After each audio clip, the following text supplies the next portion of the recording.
Let's talk about Elon Musk. At a certain level of wealth, money stops being a goal and starts becoming a scoreboard. And once the scoreboard maxes out, some billionaires begin chasing something else. Legacy, influence, relevance. So if somebody's gonna try to blackmail me with advertising, blackmail me with money, go yourself.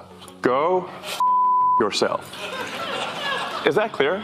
For some, that means philanthropy. For others, it means controversy. And when it comes to billionaires constantly orbiting chaos, few names dominate headlines quite like Elon Musk.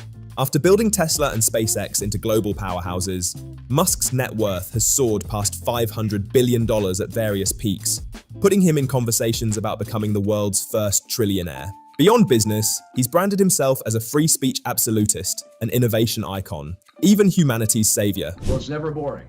And look, I think this is a big win for Twitter. Yeah, he's brilliant. He sees the future. He's a driver. Look, for sure, he's a bit temperamental and irascible. To many fans, he's a real-life Tony Stark.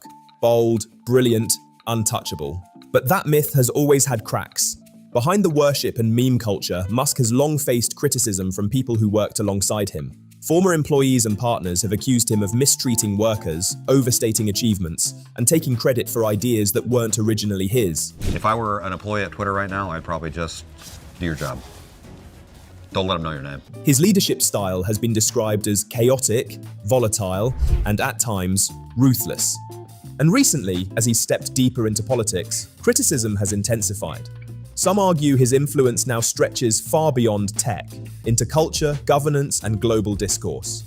Part of Musk's carefully crafted narrative revolves around his origin story.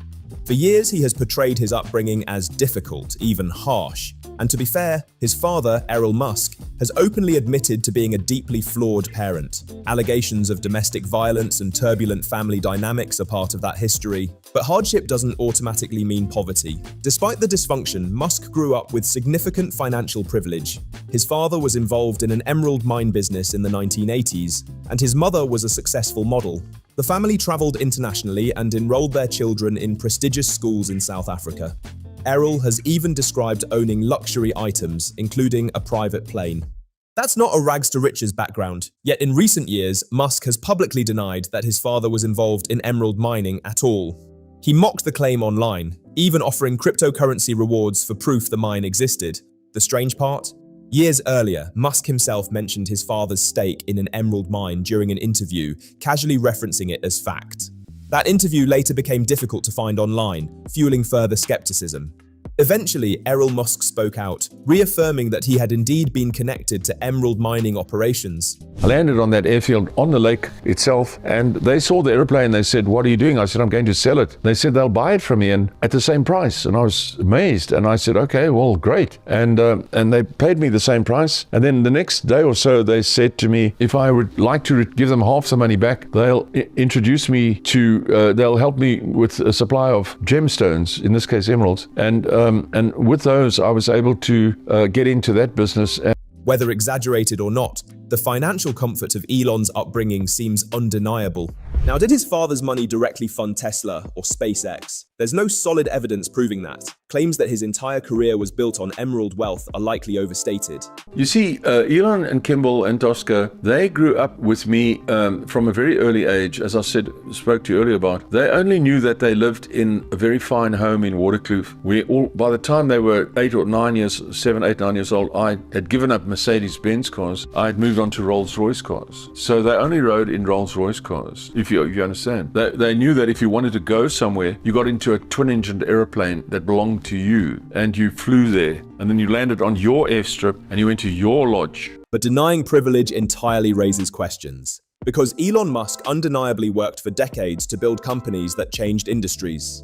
The innovation, risk-taking, and execution were real, which makes it puzzling why he would distance himself so aggressively from a relatively privileged background. And that tendency, reshaping narratives even when contradictory evidence exists, is something critics argue shows up repeatedly throughout his career, including in the story of Tesla itself. Because when you look closely at the early history of Tesla and the engineers who were there before Musk, the question of who truly built what becomes far more complicated. Martin Eberhard and Mark Tarpenning united around a shared goal, building a fully electric car and creating a greener future. That vision led to the founding of Tesla in 2003.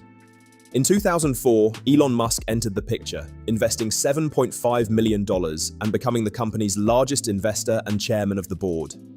And in classic Elon fashion, when he later spoke about Tesla's history, he positioned himself at the center of it. During interviews, he would describe Tesla's creation in detail, but rarely mentioned Martin or Mark. After PayPal, I decided I wanted to get back into electric vehicles and make something happen in that arena, particularly since GM had come out with the EV1, and I thought, okay, well, there's not really a need for a startup company to develop electric cars because obviously GM is going to create the EV2 and the EV3, so I thought, okay, well, we've got to try to create an electric car company. Over time, this omission shaped public perception to the point where many people genuinely believed Musk was the original founder of Tesla for over a decade. It wasn't until the original creators publicly clarified the timeline that the narrative began to shift. And he was always supportive, from the beginning, but he wasn't the founder in the sense of he wasn't, we started it. Well, I mean, this is one of the things that I found kind of fascinating about him is that he's actually accomplished some amazing things in his own right. He's totally amazing. Yeah, SpaceX is amazing, and he's done some interesting things with Tesla for sure. I'm not sure why he has to also say that he was a founder when he wasn't. I don't understand that. No. Again, this wasn't a situation where exaggeration was necessary. Musk was already the largest investor and later CEO, but the pattern of minimizing others' roles became hard to ignore. For an average executive, that kind of ego might just be annoying, but for someone controlling companies that directly impact millions of people, narrative control carries heavier consequences. Because over the years, Musk hasn't just sold cars, he's sold promises. From ambitious release dates to bold performance claims, Tesla has repeatedly announced timelines that were later delayed or quietly adjusted. One of the most public examples came during the Cybertruck reveal, when Musk claimed the truck had armored glass. Moments later, the demonstration glass shattered on stage. Now I'll show you Tesla armor glass. Yeah, so still there, we go. Franz, could you try to break this glass, please? Yeah. Sure? Yeah. Oh my fucking god. Well, maybe that was a little too hard. Should we try on the rear? Sorry? It didn't go through. So that's a plus side. It was embarrassing, yes, but more importantly, it reinforced a recurring issue: overpromising. The Cybertruck was marketed as revolutionary, nearly indestructible, and superior to competitors. Yet when compared to similarly priced trucks under realistic conditions, the performance didn't always match the hype. And while some exaggeration is common in product launches, the stakes are higher when it comes to safety.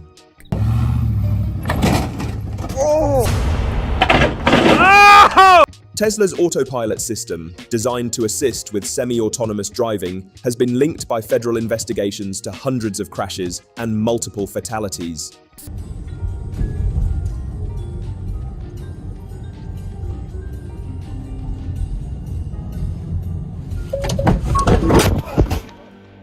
Critics argue that the branding and marketing of autopilot may have encouraged overconfidence in the system's capabilities.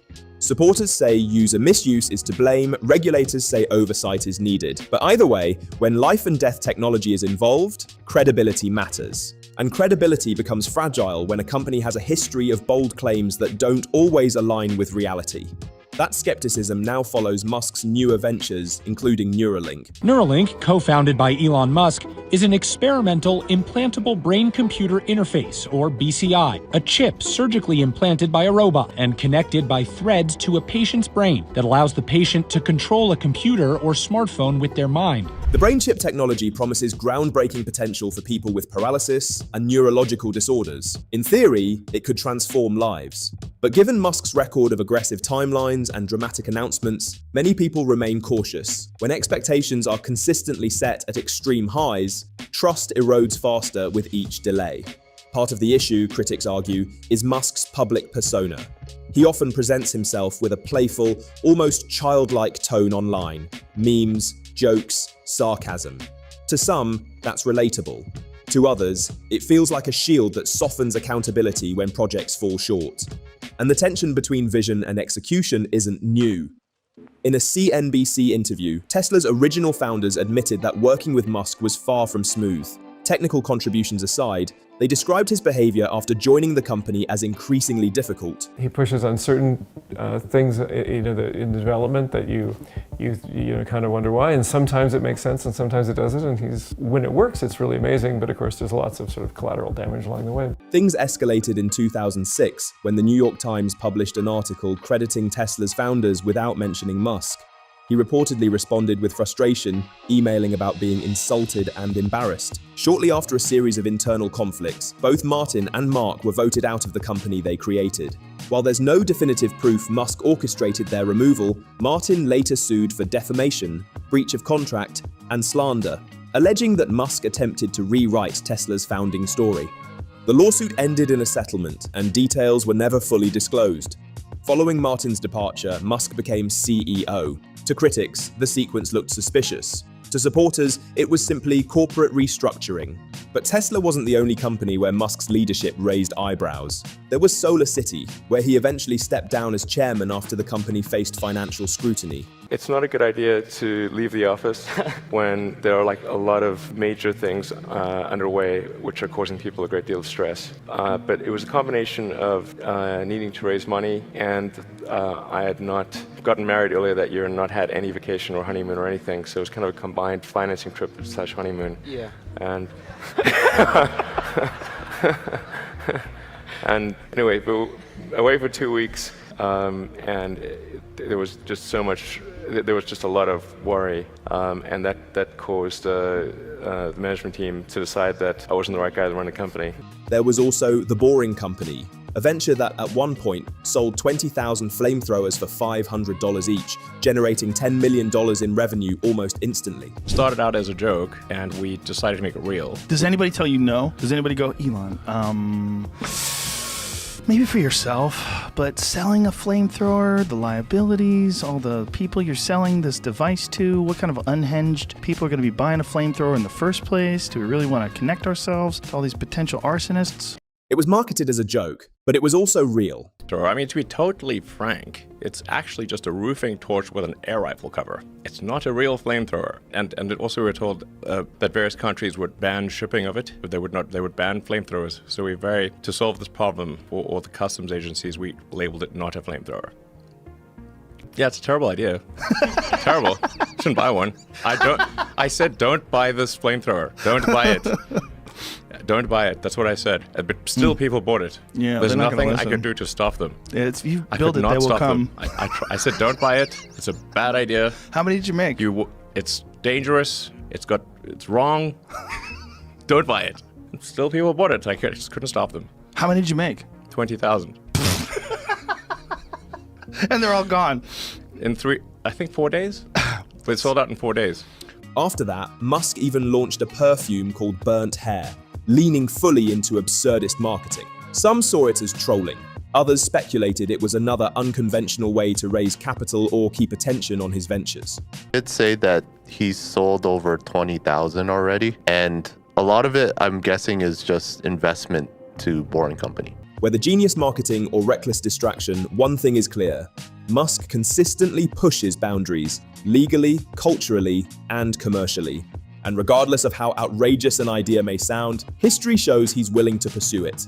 The question isn't whether he's bold. The question is whether boldness without consistent accountability is sustainable in the long run. Whether it started as a joke or not, Elon still pulled in around $2 million from that perfume alone. And at this stage, it's no secret that Musk has a habit of juggling multiple companies at once. Tesla, SpaceX, Neuralink, The Boring Company, Starlink, X side ventures, political commentary.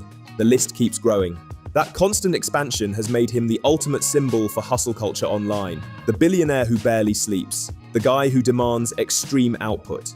The boss who expects employees to operate at levels most people would consider unsustainable. But for the people who've actually worked under him, that grind isn't inspiring. It's exhausting. Yes, Elon grew up wealthy, but that doesn't mean he grew up peacefully. He's spoken publicly about being bullied as a child. One incident reportedly left him hospitalized after being severely beaten. He described being kicked repeatedly and barely recognizable afterward. Physical scars fade, emotional ones don't. His relationship with his father appears to have left deeper marks. According to Elon, his father constantly belittled him, called him worthless, and offered little compassion. At one point, after Elon was hospitalized from bullying, his father allegedly sided with the bully and criticized him instead of offering support. Growing up in that environment can shape a person in unpredictable ways. Some psychologists would argue that constant criticism in childhood often creates adults who crave validation at extreme levels. Adults who tie self-worth directly to achievement. Adults who chase legacy instead of stability. That drive may explain his relentless ambition, but it may also explain how he treats people. Former employees have described working under Musk as intense, sometimes bordering on hostile. If I were an employee at Twitter right now, I'd probably just do your job. Don't let them know your name. Long hours, unrealistic deadlines, public pressure, sudden firings, expectations that push legal limits in certain countries. He doesn't hide that intensity either. After acquiring Twitter in 2022, he sent employees a now infamous email warning them to prepare for extremely hardcore work. Long hours, high intensity, exceptional performance required. Anyone unwilling to commit could leave with severance. Thousands did. Reports suggested roughly 30% of employees left almost immediately. Others were later fired. Remote work privileges were removed for many. Entire departments were gutted. Some people praised it as bold restructuring, others saw it as reckless leadership. His management style walks a thin line between visionary and volatile. And sometimes that volatility spills into personal relationships. One of his ex-wives has publicly described arguments where Elon told her, "If you were my employee, I would fire you." That's not something most people expect to hear from a spouse. Another former partner suggested he communicates in a very blunt, analytical way, almost detached. Whether that detachment is personality-driven or something deeper is unclear. Elon has joked publicly about possibly being on the autism spectrum. His mother later clarified he was never formally diagnosed as a child. Regardless, many people have noticed that his social behavior, both online and offline, can feel erratic. His tweets alone have triggered lawsuits, stock fluctuations, and global headlines.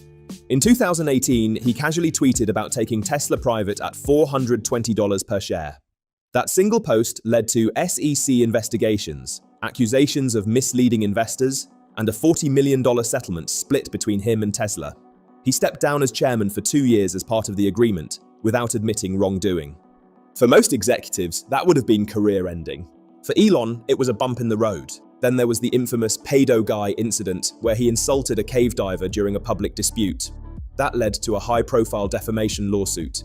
He ultimately won the case in court, backed by elite legal representation. In 2022, allegations surfaced from a SpaceX flight attendant who claimed misconduct years prior. According to reports, a $250,000 settlement was paid. Musk denied wrongdoing. The case never went to trial. Over time, a pattern emerged. Controversy, lawsuit, settlement, or dismissal, move on. Each incident individually may be legally resolved, but collectively, they create an image that's hard to ignore. And then there's Twitter, now X. When Elon purchased the platform for $44 billion, he framed it as a mission to restore free speech. He argued the company had been politically biased and promised to open the platform to broader expression. Initially, he reinstated banned accounts and loosened moderation, but critics quickly noticed inconsistencies. Before his takeover, Twitter complied with roughly 40 to 50% of government content requests, depending on the period. Under Musk's leadership, compliance rates reportedly spiked dramatically during certain windows. He also allegedly had engineers adjust the algorithm to increase visibility of his own posts after noticing engagement comparisons with political figures. There's no law against being an is the thing. And I think one thing that's interesting about that case, not just from a kind of like how did he win perspective, but from a sort of business and power perspective, is I think that is what unleashes, Elon Musk in a big way. It's what gives Elon permission, not just legal permission, but maybe cultural permission to sort of go wild on Twitter, which ultimately led to his acquisition of Twitter, to his embrace of these kind of extreme political positions. When journalists and critics called attention to changes, some were temporarily suspended. The irony didn't go unnoticed. A platform purchased under the banner of free speech was now being accused of becoming a personal megaphone. Far left are handed a megaphone to Earth, an incredibly powerful technology weapon that they themselves could not create, but they happened to be co-located with the technologists who created it. There were also rumors, never officially confirmed, that his acquisition may have had broader political motivations.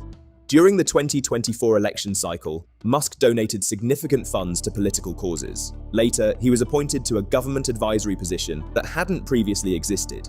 Supporters view him as a patriot using influence responsibly. Critics see a billionaire consolidating power. The truth likely exists, somewhere between those extremes. It's important to acknowledge that Musk has also contributed significantly to technological advancement. Starlink has brought internet access to remote regions. Tesla accelerated the electric vehicle industry globally. SpaceX reduced launch costs and pushed space exploration forward. Neuralink, while controversial, has shown early potential in medical applications. Those are real achievements. The question isn't whether Elon Musk is intelligent. He clearly is. The question is whether his ambition benefits humanity more than it destabilizes it. He operates at a scale where mistakes ripple globally, markets react to his tweets, employees' livelihoods hinge on his decisions, governments negotiate with him. When someone that powerful acts impulsively, the consequences are amplified. Some people see him as a misunderstood genius, others see a billionaire insulated from accountability. Maybe he's both. History tends to judge complex figures slowly. The same traits that build empires can also fracture reputations. Right now, Elon Musk sits at the intersection of innovation and controversy, admired and criticized in equal measure, celebrated as a visionary and condemned as reckless. And whether you support him or oppose him, one thing is undeniable. He is shaping the world. The only question left is whether the world will ultimately thank him for it. If you made it this far, drop your thoughts below. Visionary or volatile? Genius or dangerously unchecked? I want to hear your take.